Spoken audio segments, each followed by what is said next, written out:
भीमपुरा स्थित भीमेश्वर कल्याण मंडपଠାରେ Rotary Club of Central पक्षर अष्टम इन्स्टलेशन सेरेमनी अनुष्ठित।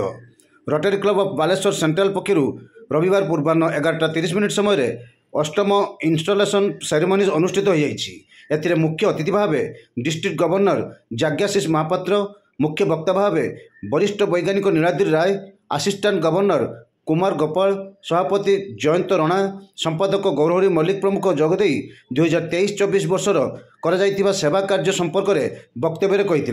यही अवसर में नूतन सभापति भाव अविनाश पाणिग्राही, संपादक भाव निर्मल मुखर्जी को नियुक्त कर डिस्ट्रिक्ट गवर्नर जाज्ञाशीष महापात्र।